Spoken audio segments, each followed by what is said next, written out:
ಕಲಬುರಗಿಯಲ್ಲಿಂದು ಬಿಜೆಪಿ ಸಂಸದ ವಿಶ್ವೇಶ್ವರ ಹೆಗಡೆ ಕಾಗೇರಿ ಅವರು ಕಾಂಗ್ರೆಸ್ ಸರ್ಕಾರದ ವಿರುದ್ಧ ತೀವ್ರ ವಾಗ್ದಾಳಿ ನಡೆಸಿದ್ದಾರೆ. ಸಿದ್ದರಾಮಯ್ಯ ಮತ್ತು ಡಿಕೆ ಶಿವಕುಮಾರ್ ಅವರ ನಡುವಿನ ಅಧಿಕಾರಕ್ಕೆ ನಡೆಯುತ್ತಿರುವ ಕಚ್ಚಾಟದಿಂದಾಗಿ ರಾಜ್ಯವು ಆರ್ಥಿಕವಾಗಿ ದಿವಾಳಿತನದತ್ತ ಸಾಗುತ್ತಿದೆ ಎಂದು ಆರೋಪಿಸಿದ್ದಾರೆ. ಸಿದ್ದರಾಮಯ್ಯ ಅವರು ತಮ್ಮ ಮುಖ್ಯಮಂತ್ರಿ ಸ್ಥಾನವನ್ನ ಉಳಿಸಿಕೊಳ್ಳಲು ಹೋರಾಡುತ್ತಿದ್ದಾರೆ. ಡಿಕೆ ಶಿವಕುಮಾರ್ ಅವರು ಮುಖ್ಯಮಂತ್ರಿ ಗಾದಿಯನ್ನ ಹೇಗೆ ಪಡೆಯಬೇಕು ಎಂಬುದರ ಬಗ್ಗೆ ಗಮನ ಹರಿಸ್ತಾ ಇದ್ದಾರೆ ಎಂದು ವ್ಯಂಗ್ಯ ಮಾಡಿದ್ದು, ಪ್ರಿಯಾಂಕ ಖರ್ಗೆ ಅವರನ್ನ ತರಾಟೆಗೆ ತೆಗೆದುಕೊಂಡ ಅವರು ಹಾಸಿಗೆ ಇದ್ದಷ್ಟೇ ಕಾಲ್ ಚಾಚಬೇಕು ಎಂಬ ಮಾತನ್ನು ನೆನಪಿಸಿದ್ದಾರೆ. ಪ್ರಿಯಾಂಕ ಖರ್ಗೆ ಅವರು ಪ್ರಧಾನಿ ಮೋದಿ ಮತ್ತು ಆರ್ಎಸ್ಎಸ್ ವಿರುದ್ಧ ಟೀಕೆ ಮಾಡುವುದನ್ನ ದೊಡ್ಡ ಸಾಧನೆ ಎಂದು ಭಾವಿಸಿದ್ದಾರೆ. ಆದರೆ ಇದರಿಂದ ಯಾವುದೇ ಯಶಸ್ಸು ಸಿಗುವುದಿಲ್ಲ. ಬದಲಾಗಿ ಅವರು ತಮ್ಮ ವ್ಯಕ್ತಿತ್ವವನ್ನ ಉತ್ತಮ ರೀತಿಯಲ್ಲಿ ಬೆಳೆಸಿಕೊಳ್ಳಬೇಕು ಎಂದು ಸಲಹೆ ನೀಡಿದ್ದು, ಕಳೆದ 3 ವರ್ಷಗಳಲ್ಲಿ ಪ್ರಿಯಾಂಕ ಖರ್ಗೆ ಅವರು ಐಟಿ, ಬಿಟಿ ಮತ್ತು ಗ್ರಾಮೀಣಾಭಿವೃದ್ಧಿ ಇಲಾಖೆಗಳಲ್ಲಿ ಏನು ಸಾಧನೆ ಮಾಡಿದ್ದಾರೆ ಎಂಬುದನ್ನು ಒಂದೊಂದಾಗಿ ತಿಳಿಸಬೇಕು. ಬರೀ ವಿವಾದಾತ್ಮಕ ಹೇಳಿಕೆಗಳನ್ನ ನೀಡುವುದನ್ನ ಬಿಡಬೇಕು ಎಂದು ತಿಳಿಸಿದ್ದಾರೆ. ಜಿಲ್ಲೆಯಲ್ಲಿ ಕುಡಿಯುವ ನೀರು ಮತ್ತು ರಸ್ತೆಗಳ ದುರಸ್ತಿಯನ್ನ ಪ್ರಸ್ತಾಪಿಸಿದ ಕಾಗೇರಿ, ಗ್ರಾಮೀಣಾಭಿವೃದ್ಧಿ ಸಚಿವ ಎಲ್ಲಿಗೆ ಹೋಗಿದ್ದಾರೆ ಎಂದು ಪ್ರಶ್ನಿಸಿದ್ದಾರೆ. ಕಲಬುರಗಿಯಲ್ಲಿ ಕಾನೂನು ಸುವ್ಯವಸ್ಥೆ ಸಂಪೂರ್ಣವಾಗಿ ಹದಗೆಟ್ಟಿದ್ದು, ಹಲವಾರು ಮಾಫಿಯಾಗಳು ಕೆಲಸ ಮಾಡ್ತಿದೆ. ಇದನ್ನ ಪ್ರಿಯಾಂಕ ಖರ್ಗೆ ಸರಿಪಡಿಸಬೇಕು ಎಂದು ಆಗ್ರಹಿಸಿದ್ದಾರೆ.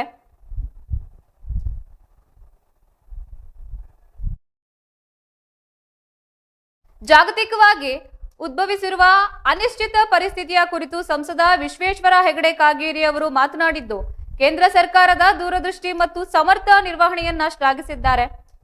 ಕೊಲ್ಲಿ ರಾಷ್ಟ್ರಗಳಲ್ಲಿನ ಯುದ್ಧ ಪರಿಸ್ಥಿತಿ ಮತ್ತು ವಿಶ್ವದ ಹಲವು ದೇಶಗಳಲ್ಲಿ ಲಾಕ್ಡೌನ್ ನಂತರದ ಪರಿಸ್ಥಿತಿಯ ನಿರ್ಮಾಣವಾಗಿದ್ದಾಗಲೂ ಭಾರತ ಯಾವುದೇ ತೊಂದರೆಗಳಿಲ್ಲದೆ ಮುನ್ನಡೆಯುತ್ತಿದೆ ಎಂದು ಅಭಿಪ್ರಾಯಪಟ್ಟಿದ್ದು, ಅದರಲ್ಲೂ ಮುಖ್ಯವಾಗಿ ಗ್ಯಾಸ್ ಸಮಸ್ಯೆಯನ್ನ ಹೊರತುಪಡಿಸಿ ಬೇರೆ ಯಾವುದೇ ಸಮಸ್ಯೆಗಳನ್ನ ಎದುರಾಗದಂತೆ ನೋಡಿಕೊಂಡಿರುವುದಾಗಿ ತಿಳಿಸಿದ್ದಾರೆ.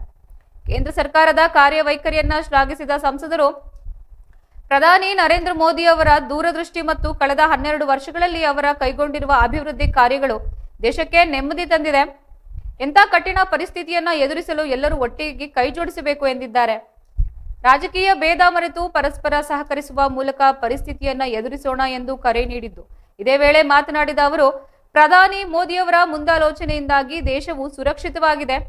ಈ ಪರಿಸ್ಥಿತಿಯನ್ನ ಸಮರ್ಥವಾಗಿ ಎದುರಿಸಲು ಎಲ್ಲರೂ ಸಿದ್ಧರಾಗಬೇಕು. ದೇಶಕ್ಕೆ ಅನಿರೀಕ್ಷಿತ ಸನ್ನಿವೇಶ ಎದುರಾದಾಗ ಎಲ್ಲರೂ ಒಟ್ಟಾಗಿ ಅದನ್ನ ಎದುರಿಸಬೇಕು. ಈ ಪರಿಸ್ಥಿತಿಯನ್ನ ವಿಶ್ವವನ್ನೇ ಎದುರಿಸಲು ಸಜ್ಜುಗೊಳಿಸುವಲ್ಲಿ ಪ್ರಧಾನಿ ಮೋದಿ ಅವರ ಪಾತ್ರ ಮಹತ್ವದಾಗಿದೆ ಎಂದು ತಿಳಿಸಿದ್ದಾರೆ.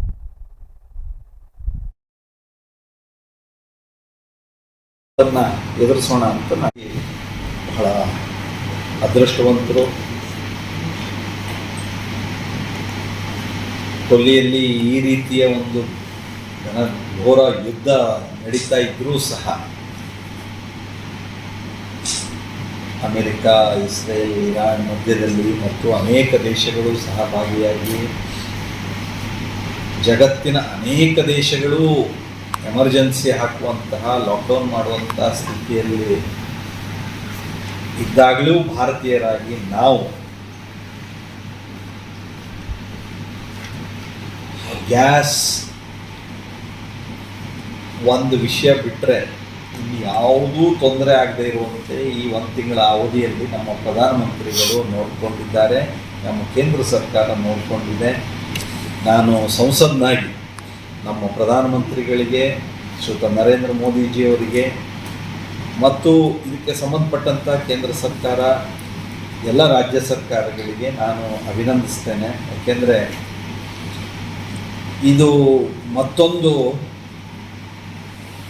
ಈ ಭೀಕರ ಸನ್ನಿವೇಶಕ್ಕೆ ಕಾರಣ ಆಗಿದೆ.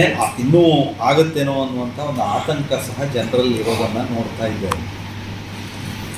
ನಾವು ಇಂಥ ಸಂದರ್ಭದಲ್ಲಿ ನಿಜ ತೊಂದರೆ ಆಗ್ತಾ ಇದೆ, ನಾನು ತೊಂದರೆ ಆಗಿಲ್ಲ, ಆಗ್ತಾನೇ ಇಲ್ಲ ಅಂತ ಹೇಳೋದಿಲ್ಲ. ಆದರೆ ಜಗತ್ತೆಲ್ಲ ಅನುಭವಿಸ್ತಾ ಇರುವಂಥ ಕಷ್ಟದ ಸಂದರ್ಭದಲ್ಲಿ ಅನಿರೀಕ್ಷಿತವಾದ ಈ ಬೆಳವಣಿಗೆಯ, ಯುದ್ಧದಂತಹ ಒಂದು ಬೆಳವಣಿಗೆಯನ್ನು ನಾವು ನೋಡ್ತಾ ಇರೋದರಿಂದ ನಾವೆಲ್ಲರೂ ಒಟ್ಟಾಗಿ ಒಂದಾಗಿ 140 ಕೋಟಿ ಜನ ಕೊರೋನಾವನ್ನು ಹೇಗೆ ಎದುರಿಸಿದ್ವೋ ಆ ರೀತಿಯ ಒಂದು ಮಾನಸಿಕತೆಯಲ್ಲಿ ಇವತ್ತಿನ ದಿನವನ್ನು ನಾವೆಲ್ಲರೂ ಕೂಡಿ ಎದುರಿಸಬೇಕಾಗಿದೆ. ನಿಮಗೆ ಉಳಿದಿದ್ದ ವಿವರಗಳು ಗೊತ್ತೇ ಇದೆ, ನಾನು ಅದನ್ನು ಹೇಳೋದಿಲ್ಲ. ಹೇಗೆ ನಾವು ವಿದೇಶವನ್ನು ಅವಲಂಬಿಸ್ಕೊಂಡಿದ್ದೇವೆ, ವಿಶೇಷವಾಗಿ ಪೆಟ್ರೋಲ್, ಡೀಸೆಲ್, ಗ್ಯಾಸ್ನಂತಹ ಅನೇಕ ವಿಷಯಗಳಿಗೆ, ಅದರ ಬೈ ಪ್ರಾಡಕ್ಟ್ಸ್ಗಳಿಗೆ ಇತ್ಯಾದಿ ಇತ್ಯಾದಿಯಿಂದ ನಮಗೆ ಗೊತ್ತೇ ಇದೆ. ಇದೆಲ್ಲದರ ಹಿನ್ನೆಲೆಯಲ್ಲಿ ನಾವು ಈ ವೇಗದಲ್ಲಿ ಮುನ್ನಡಿಲಿಕ್ಕೆ ಸಾಧ್ಯ ಆಗಿರೋದು, ಈ ವಿಶ್ವಾಸದಲ್ಲಿ ಮುನ್ನಡಿಲಿಕ್ಕೆ ಸಾಧ್ಯ ಆಗಿರೋದು ಪ್ರಧಾನಮಂತ್ರಿ ನರೇಂದ್ರ ಮೋದಿಯವರ ಈ 12 ವರ್ಷದ ಆಡಳಿತ. ಈ 12 ವರ್ಷದಲ್ಲಿ ಅವರು ವಿಶಾಲ ದೃಷ್ಟಿಕೋನದಿಂದ ಮತ್ತು ಆಳವಾದ ಚಿಂತನೆಯಿಂದ ಅವರು ಈ ದೇಶದ ಯೋಜನೆಗಳನ್ನು ರೂಪಿಸಿರೋದಿದೆಯಲ್ಲ, ಅದರ ಪರಿಣಾಮ ನಾವು ಇವತ್ತಿನ ಈ ಸಂದರ್ಭವನ್ನು ಸಮರ್ಥವಾಗಿ ನಿರ್ಮಾಣಕ್ಕೆ ಏನು ಕಾರಣ ಆಗಿದೆ ಅನ್ನೋದನ್ನು ನಾವು ಗಮನಕ್ಕೆ ತರೋಣ ಮತ್ತು ಅದನ್ನು ಎದುರಿಸೋಣ ಅಂತ ನಾನು ಕೇಳ್ಕೊಳ್ತೀನಿ. ಇದು ಮೊದಲನೇ ವಿಷಯ. ನರೇಂದ್ರ ಮೋದಿಜಿಯವರ ಕೇಂದ್ರ ಸರ್ಕಾರ